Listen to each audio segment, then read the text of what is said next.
Reading Eros plus Massacre, An Introduction to the Japanese New Wave Cinema by David Desser. Published by Bloomington, Indiana University Press, 1998.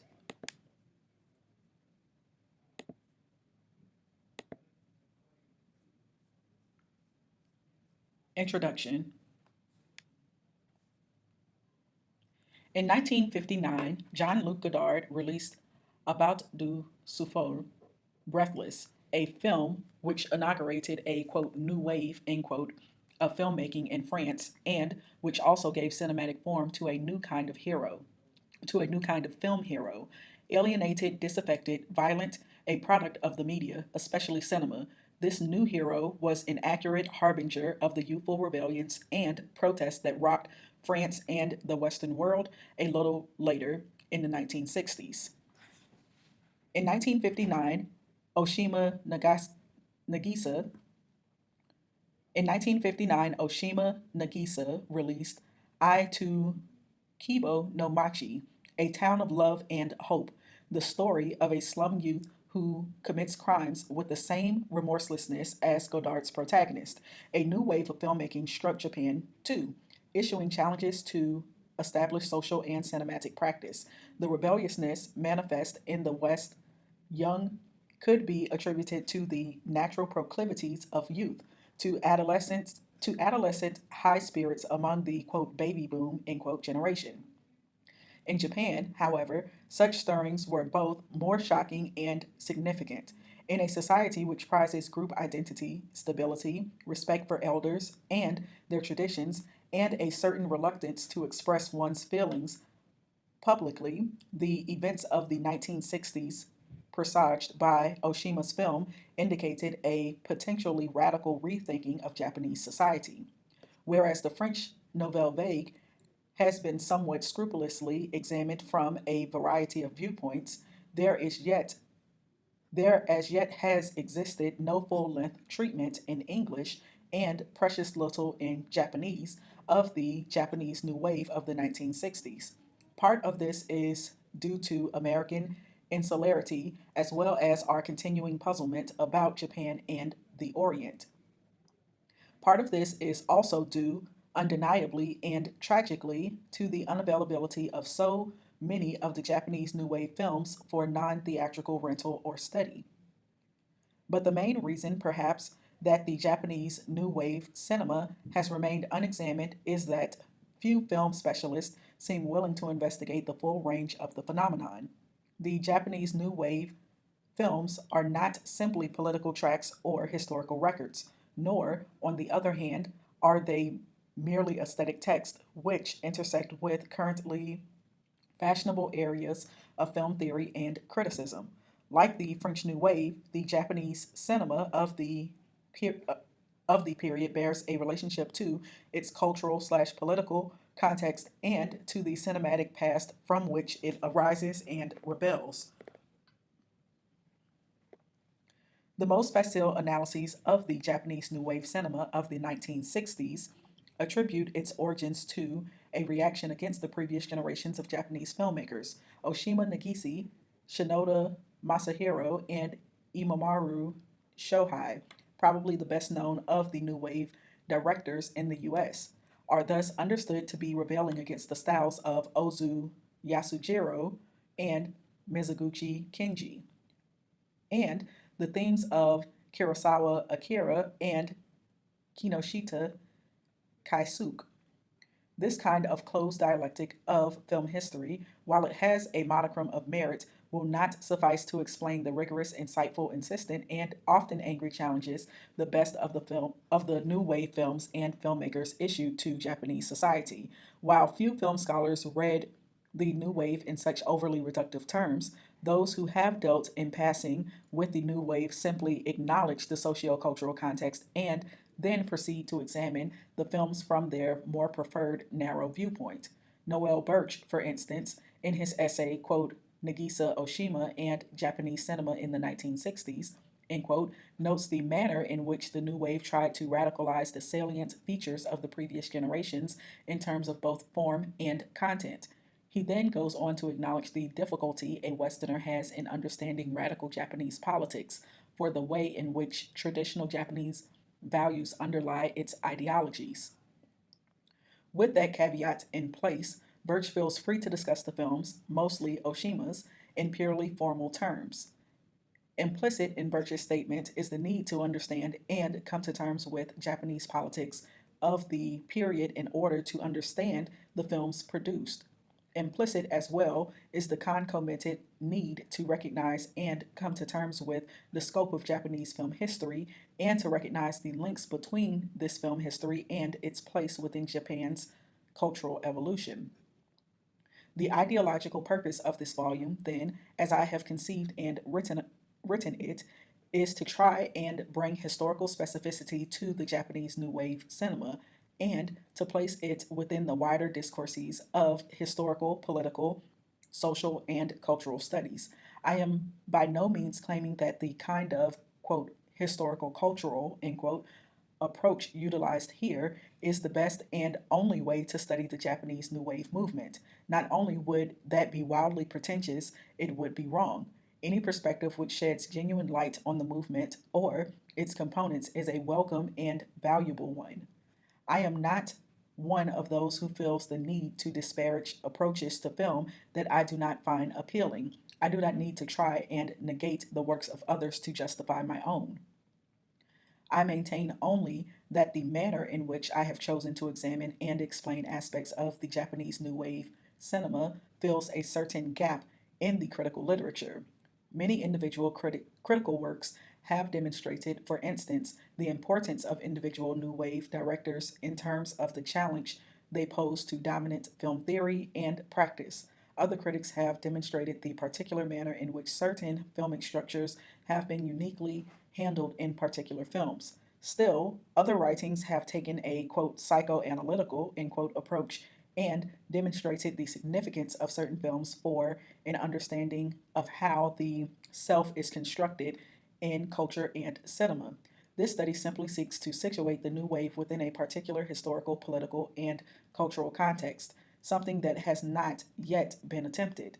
One particular manner in which I would like to try and approach the Japanese New Wave is to attempt to return to its origins, to return to its immediacy.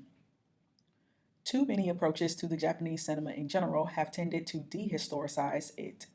Studies which show Japanese cinema's continuity with traditional Japanese culture, studies which attempt to prove Oshima's continuity with Ozu, studies which seek to claim that the Japanese cinema is a unified field against which it may be opposed to another unified field, deny individual films and filmmakers any political importance, any sense of cultural engagement with a historical moment. The purpose of this study is, above all, to return us to an era, the 1960s primarily, and show how certain Japanese filmmakers use cinema as a tool, a weapon in a cultural struggle. This notion of a cultural struggle has implications beyond the scope of this book, for we must recognize that if filmmakers on and off of the left can and have used cinema as a weapon, so too the right has made use of this medium for ideological ends. Thus, to return, as it were, to the 1960s in Japan is also to reinvigorate the decade in the West. The 1960s has come in for a significant rewriting by the culture of Reaganism, a rewriting aided in no small measure by the theatrical films which have, for instance, rewritten the Vietnam War. In this sense, to look at the Japanese cinema is to ask for a look again at the decade in the US. This study, then, is about the films of the 1960s as expressions of cultural concerns in the 1960s. Thus, an appreciation of the films as aesthetic or political text can only come about through an understanding of their place within this particular moment. This is not a radical claim. Few in the US would deny that a full appreciation of many films of the 1930s would require a little contextualizing. John Ford's Young Mr. Lincoln may not be as directly applicable to 1939 as the famous Cahiers du Cinema essay on it would like to try and insist. But Some knowledge of the 1930s, and certainly a good deal of knowledge about Abraham Lincoln, go a long way toward a full appreciation of the film, even if it still emerges as a quote timeless masterpiece, end quote. In this case, it emerges as also a timeless work of American film art, a knowledge of the events of May through June 1960 as fundamental to any appreciation of the emergence of the Japanese New Wave, a film like Yoshida's Keijanere, Martial Law 1973, aka Coup d'etat, not only grows out of the New Wave but requires a quite significant amount of knowledge about Japan in the 1930s in telling a fanciful story about the famous Nini Roku February 26 incident of 1936. It is perhaps this sort of unfamiliarity that, or to be sure, with Japanese history and culture, which prevents many from fully appreciating the films. I feel, therefore, that this study is, among other things, an annotation of the New Wave. Historicizing and contextualizing the New Wave cinema in Japan also returns to Japanese cinema its own identity. Judging the Japanese cinema in terms of Hollywood, even to isolate its divergences, still puts it in an inferior position, the position of difference, and thus consigns it to the half light of the imaginary, to adopt Laura Mulvey's memorable phrase. Superficial comparisons between the Japanese New Wave cinema and the French New Wave, typically to imply greater integrity to the latter, have served the cultural cliche that the Japanese are merely great imitators, that they do nothing original. Comparisons of Oshima to Godard, of Yoshida to Antonioni, while they have some justification, masterfully deflated by Oshima, who responded to the question, quote, which are the subjects you have in common with Godard, question mark, end quote, with the Zen-like answer, quote, one is politics and the other is cinema, end quote, deny Oshima and Yoshida not necessarily originality, a questionable value in any case, but specificity. To see the Japanese New Wave as an imitation of the French New Wave in impossibility since they arose simultaneously fails to see the Japanese context out of which the movement arose. Few make the claim that the British New Wave, the quote, angry young men movement, end quote, in film, was a response or an imitation of the French New Wave, for it is clear that films like Look Back in Anger, 1958, Room at the Top, 1959, Saturday Night, and Sunday Morning, 1960, and A Taste of Honey, 1961, among others, have a specifically British context and grow out of a linked series of historical and cinematic events and movements. While the Japanese New Wave did draw benefits from the French New Wave, mainly in the form of a handy journalistic label, which could be applied to it, the quote, Nuberu Bagu, end quote, from the Japanese pronunciation of the French term. It nevertheless possesses a high degree of integrity and specificity, and it is these aspects that this book will constantly elaborate. The Japanese New Wave is here to find as films produced in or released in the wake of Oshima's A Town of Love and Hope, films which take an overtly political stance in a general way or toward a specific issue, utilizing a deliberately disjunctive form compared to previous filmic norms in Japan. The New Wave is conceived of as an, quote, avant-garde movement, end quote, using the terms as defined by Renato Poggioli in The Theory of the Avant-Garde. Poggioli believes that, quote, a movement is constituted primarily to obtain a positive result for a concrete end, end quote.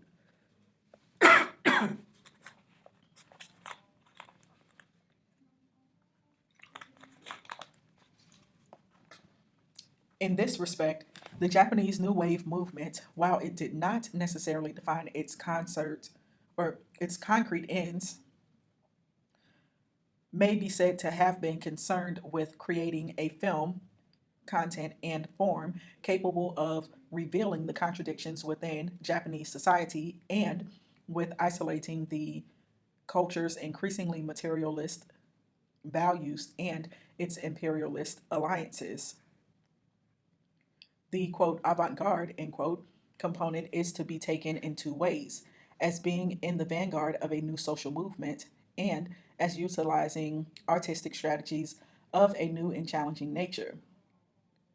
Poggioli's realization that, quote, the avant garde, like any culture, can only flower in a climate where political liberty triumphs, even if it often assumes an hostile pose toward democratic and liberal society, end quote, is appropriate to the Japanese context.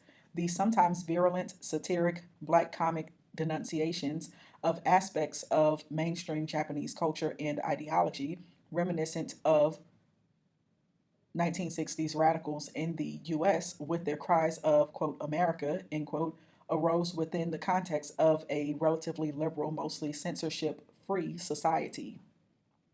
The notion that the new wave is a movement is important in terms of defining it against the idea that it constituted a school, for the new wave rejected the, quote, school, end quote, ideology implicitly. The school notion, or block quote, the school notion presupposes a master and a method, the criterion of tradition and the principle of authority. It does not take account of history, only of time, in terms of the possibility and necessity of handing on to posterity a system to work by, a series of technical secrets endowed with a vitality apparently immune to any change or metamorphosis. Ars longa, vita brevis. The school, then, is preeminently static and classical, while the movement is essentially dynamic and romantic. Where the school presupposes disciplines consecrated to a transcendent end, the followers of a movement always work in terms of an end imminent in the movement itself. The movement conceives of culture not as an increment but as creation, or at least as a center of activity and energy. End of block quote. This notion applies most particularly to the Japanese situation. The quote school end quote idea in Japanese cinema was especially apparent in the form of the assistant director system, out of which virtually all film directors arose. As we will see later, the rebellion from, or at least the transformation of this system, was an important component of the New Wave movement. Another aspect of Poggioli's differentiation between schools and movements also sheds light on the Japanese New Wave movement. Quote, movement is differentiated from schools by by that passion and conceit which seek to transcend the limitations of art and reach out to all areas of culture and civilization, end quote. The New Wave was part of a clarion call to arms on the part of politically committed artists working in a variety of media. Filmmakers perhaps felt themselves especially able to work toward the movement's ends by virtue of film status as a popular art. The assumption that an avant garde artistic movement already has a political dimension was as crucial to the Japanese New Wave as it had been to the Russian revolutionary cinema of the 1920s. The theatrical theories of Bertolt Brecht and the French Nouvelle Vague, especially after 1968, with Jean-Luc Godard entering into the, quote, Zigovertov, end quote, collective. Poggioli sees something suspect in the idea of formal radicalism being equal to political radicalism, and one should certainly share a basic mistrust of this facile equation. We would thus maintain that the Japanese New Wave cinema moves beyond the merely formally radical or avant-garde that many Western critics are fond of claiming is already political. This is a problematic area in regard to the Japanese cinema, which by certain Western standards is already, quote, radical, end quote, juxtaposed to the Hollywood classical style. The canonization of Ozu and Mizoguchi in the West is in no small measure a function of this implicit radicalism or, quote, modernism, end quote. I am in the I am in this instance equating the two. Paul Williman Paul Willman has pointed out, quote, that nearly all Japanese films can be said to be modernist in some way or other if tested against the Hollywood norm, end quote, but that within the Japanese context, Ozu's works are seen, quote, as precisely Japanese classics. Japanese readings have always recognized the systematic set of difference of his cinema, but located them as a form of traditionalism, end quote. To be sure, the Russian formalist idea of Ostranini, making strange, has a potentially political dimension. But this notion was intended to help define art, to separate the artistic from the prosaic.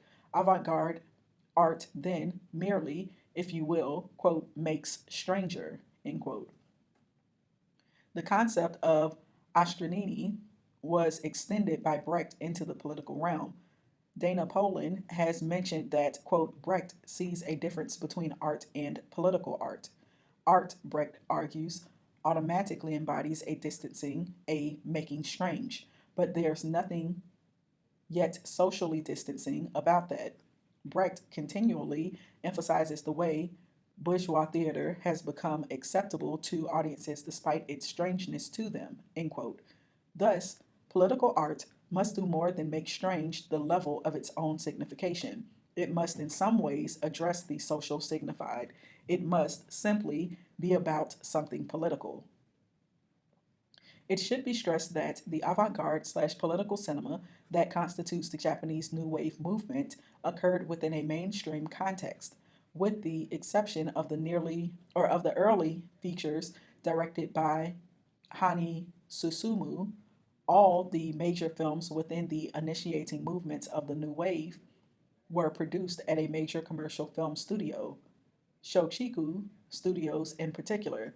It means that the movement arose within the confines of one of the world's most rigidly commercial cinemas.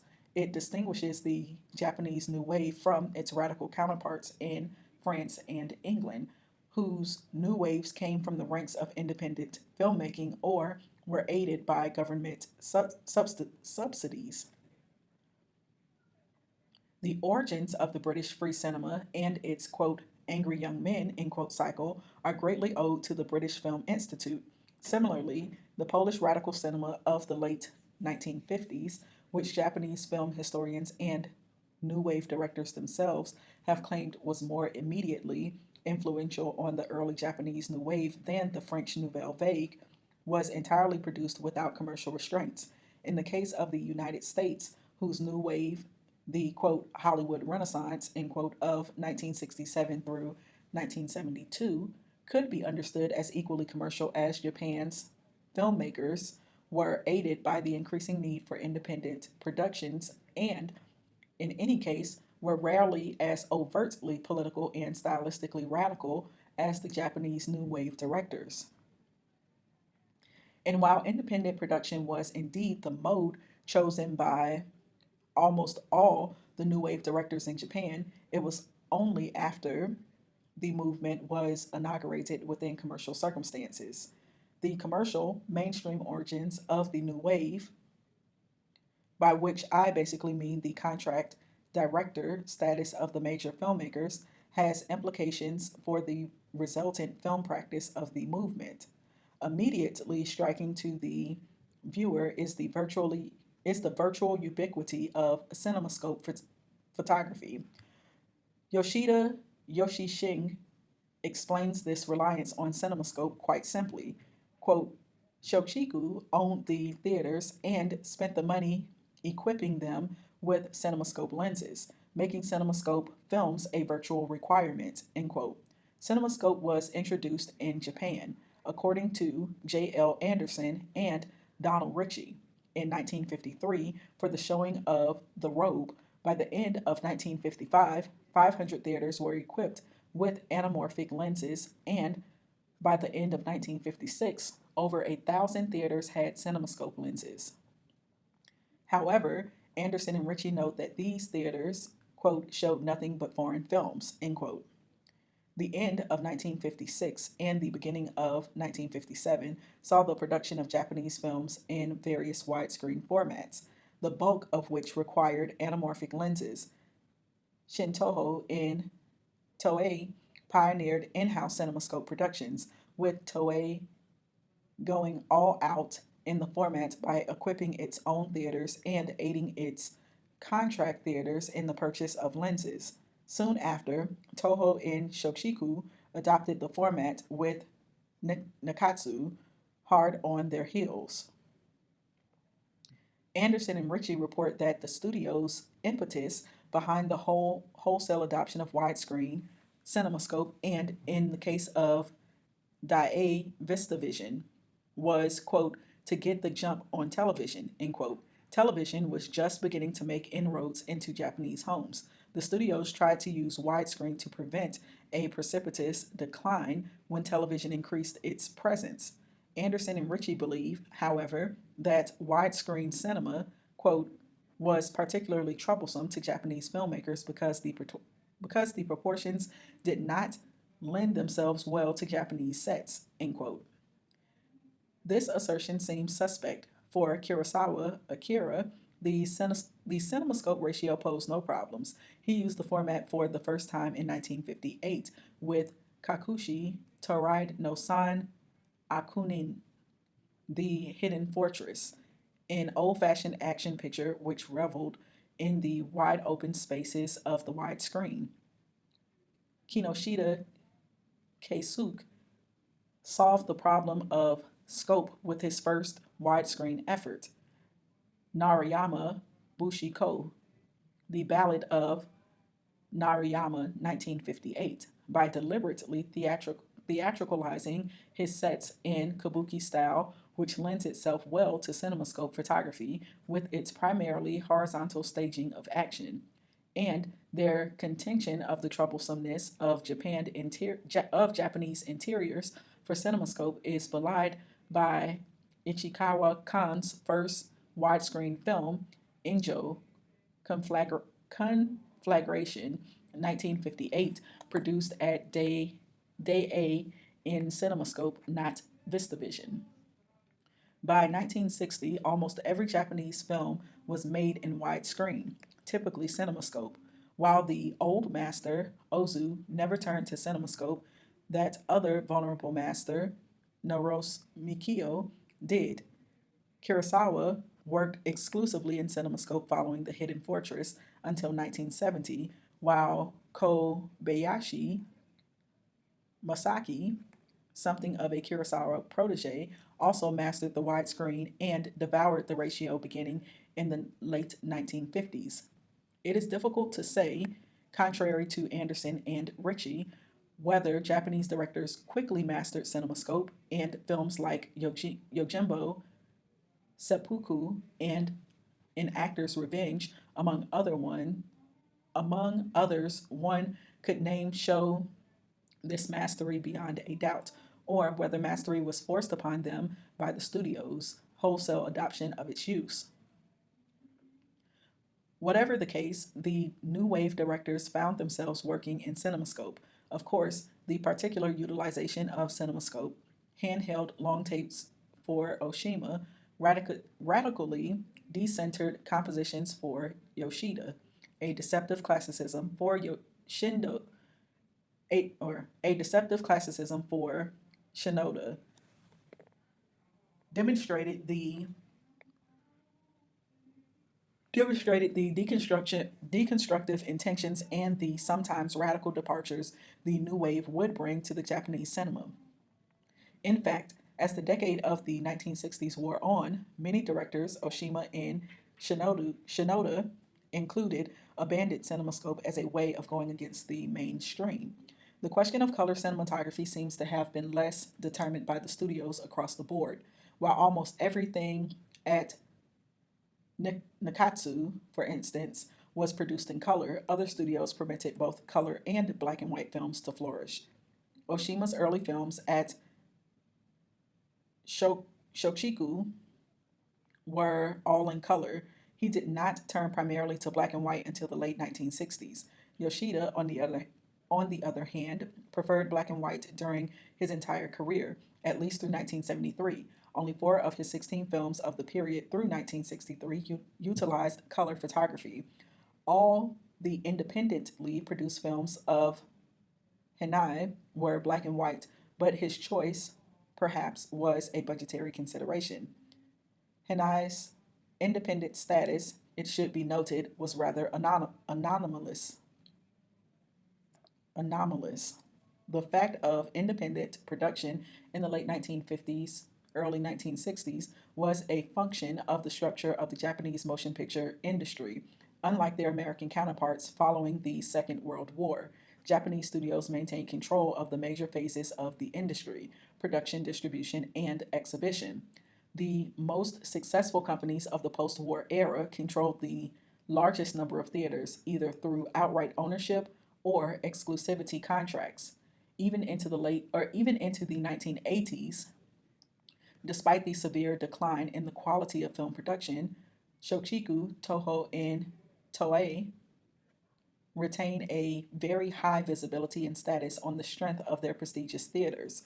It would seem that a radical film movement was unlikely to arise from within such a rigidly commercial context. In a sense, the new wave arose from within the commercial sphere only out of sheer luck.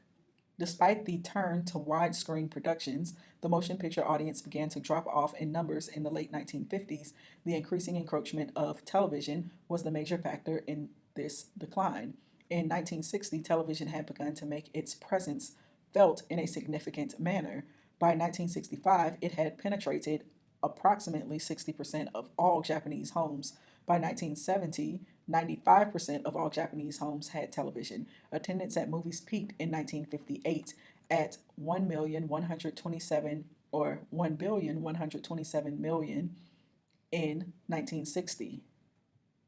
The figure was down to a still massive 1,014,000,000. By 1963, however, attendance had been cut almost in half to 511 million. In 1965, it dropped off to 373 million. And by 1970, the depressing statistic was a mere 253 million moviegoers per year. Unfortunately, the bad news for movie makers did not end in the 1960s or in the 1970s.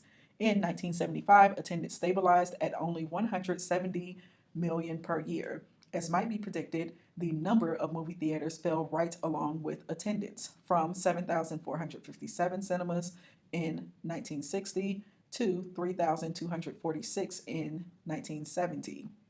By 1975, the number of theaters stabilized at 2,400 as attendance fell and theaters closed. Film production declined from 547 films in 1960 to 423 films in 1970. By 1978, this number stabilized at 340, the bulk of which were, quote, pink movies, Roman Porno, and other marginal sex exploitation pictures, end quote. To try and counter this grim tide, studios tried a number of things besides widescreen, and among them was the promotion of younger assistants to the ranks of directors. This is the beginning of the new wave. Unfortunately, as the figures indicate, it is clear that the new wave, whatever else it did or did not do, did not save the movies from the onslaught of television. Kinoshita Keisuke, one of Shochiku's most important directors at the start of the 1960s, attributes the precipitous decline in moviegoing in large measure to the new wave itself. Kinoshita feels that movie audiences became dispirited by the attitudes and films of these young directors, that the new wave filmmakers shirked their responsibility to society by making films critical of the culture and highly challenging in their style. While the temptation might be to reject this comment out of hand, in Kinoshita's defense, it is certainly the case that Even in a highly literate, artistically vital country like Japan, no avant garde movement is going to achieve the kind of massive popularity that movies require to maintain a successful and profitable industry. On the other hand, it is also the case that the new wave never achieved anything like a majority in terms of numbers of films produced. Only 10%, and even that is a generous figure, of the films in any given year in the 1960s could be linked to the new wave. It is therefore clear that the decline in attendance was due to an overall disenchantment with cinema, probably in its competition with television, and Japan's situation reflects a worldwide decline in movie audiences in nations with television. The drop in attendance and the subsequent decline in commercial production was the major factor enabling the new wave directors to escape their strictly commercial confines and enter into independent production by the middle of the 1960s. Almost every major new wave director had formed his own production company, while the major studios were forced to become merely the distributors and or exhibitors of the films by their former contract workers. Shochiku, for instance, maintained a relationship with their former directorial employees and distributed a number of new wave films for independent directors. Ironically, the decline in house production at Shochiku was brought about in the 1960s not only by the death of Ozu in 1963, but by the temporary abandonment of feature filmmaking in favor of television by Kinoshita Keisuke. The stranglehold on the industry by the major studios eventually lessened to the point that independent distribution and exhibition companies were formed. The most important of these was Art Theater Guild, which began primarily in exhibition in 1962 and produced one film that year. The ATG experienced a temporary setback in production, but continued in exhibition, showing exclusively foreign films, many of a political nature from France, Poland, Italy, the UK, and the US. While they continued to exhibit in a centrally located Tokyo theater, they re entered production in 1967. Their typical policy was to put up half the production budget in partnership with a director's own company, which put up the other half. The importance of the ATG in sustaining the new wave cannot be overestimated. Oshima's films from 1968 through 1972 were ATG co-productions / distributions, while Shinoda's Double Suicide, Hani's The Inferno of First Love, and Yoshida's Eros plus Massacre, three crucial texts of the movement, among others, were similarly ATG partnerships. That the new wave did not sustain itself for very long, even with the rise of independent production, distribution, and exhibition, should not come as any great surprise nor in any way disgrace the movement's artistic vitality. No national new wave was able to sustain itself. One might say that the very idea of, quote, new, end quote, and, quote, wave, end quote, implies a short, sudden burst. In the case of the Japanese New Wave, the political goals which gave life to the movement came to seem increasingly out of reach, mirroring the shift in the quality and quantity of political activity at the end of the decade of the 1960s. While there is nothing necessarily determining that the beginning of a new decade would lead to new cinematic and political movements, and that the end of the decade would see a decline in these movements, in Japan it happens that 1960 and 1970 stand at the poles of a rise and fall of an avant garde wave. As chapters 1 and 7 will show, the new wave was ultimately linked to events in 1960 and 1970, respectively. The remainder of this study is organized as a survey of the major motifs and concerns of the Japanese New Wave, while studies of many New Wave movements, such as the French and German, have chosen to examine the movements by isolating their major directors, I have avoided that strategy in an effort to show how the New Wave was a movement and not just a group of new and different filmmakers who happened to work at the same time. Within each individual chapter, the contributions of particular directors are examined as a way of organizing the chapter, but the intention is to show how different directors handled the same set of issues and motifs.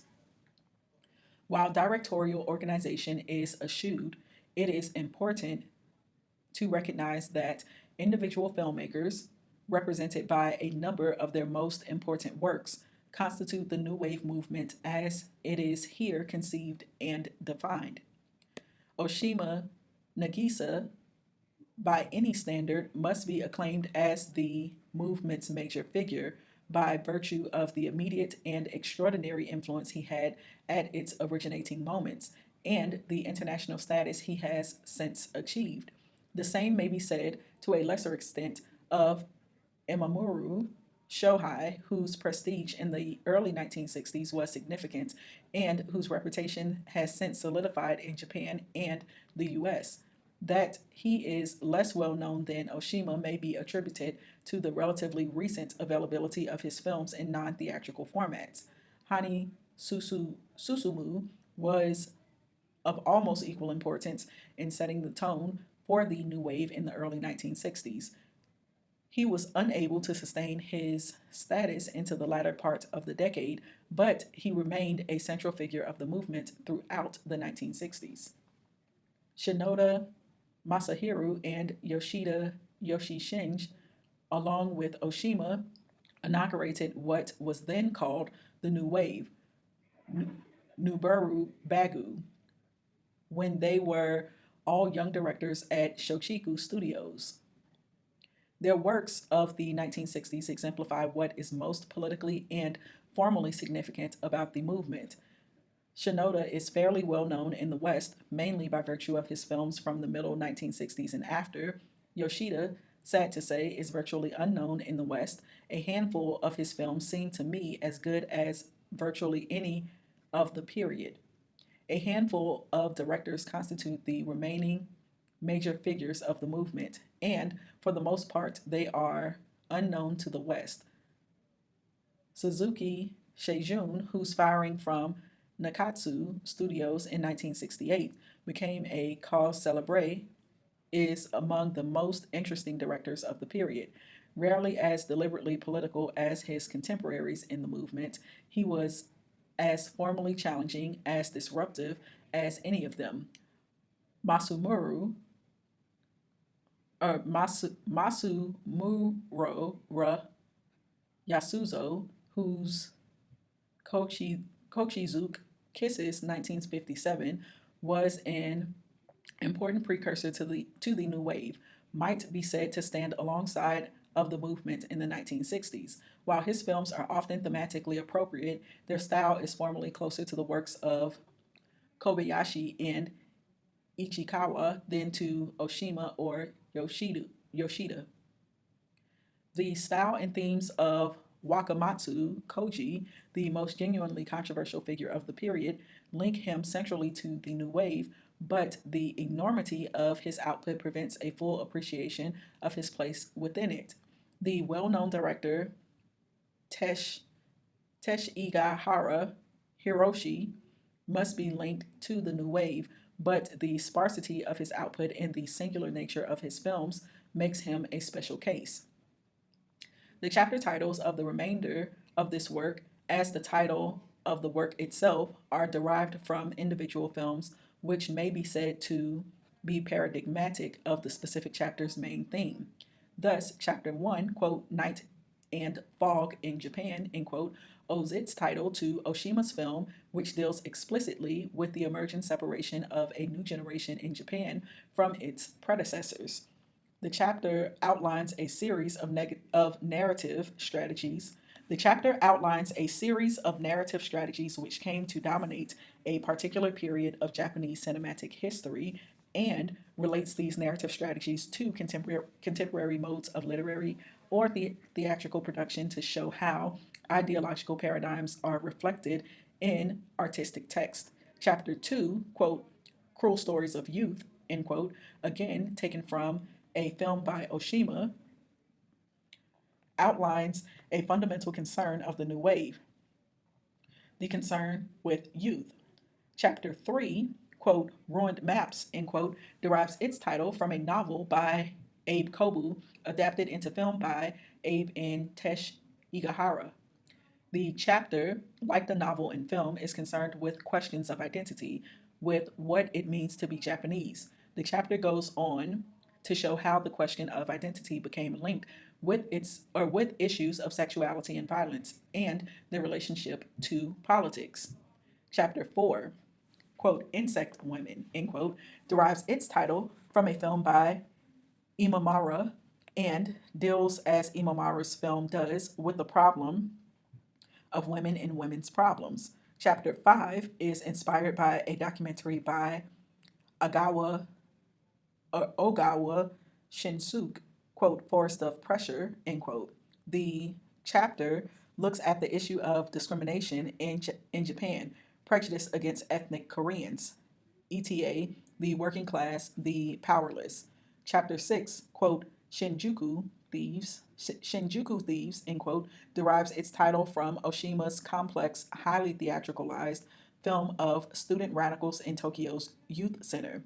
The chapter deals with the links between the new wave cinema and post Shingeki theater and tries to show the importance of the, quote, theatrical signifier, end quote, to the new wave cinema. Chapter 7, quote, Three Men Who Left Their Will on Film, end quote, the title from an Oshima film, again, examines by way of summary and elegy three paradigmatic new wave films. In a decade and a half since the end of the new wave, no subsequent cinematic movement has arisen in Japan. The new wave thus constitutes something, as of this writing, like the last, quote, golden age, end quote, of the Japanese cinema. The most important of the younger directors to have emerged in the 1970s and 1980s, like Higashi Yoichi, Oguru Kohai, and Yanagamachi Mitsu, have clearly been influenced by the new wave, while new wave directors like Oshima, working mostly outside of Japan, Imamaru and Shinoda still receive the highest critical esteem. Interestingly, enough directors like Suzuki and Yoshida, who, quote, retired, end quote, in the late 1960s or early 1970s, have recently returned to filmmaking. But it may be that the new wave represents the last time a Japanese film movement reflects a mass upheaval in the Japanese psyche, the last time that Japanese film stands in fascinating relationships to a unique set of historical, social, political, and cultural circumstances. And that was to the introduction to Eros plus Massacre, an introduction to the Japanese New Wave Cinema by Dave Desser, published by Bloomington, Indiana University Press, 1988.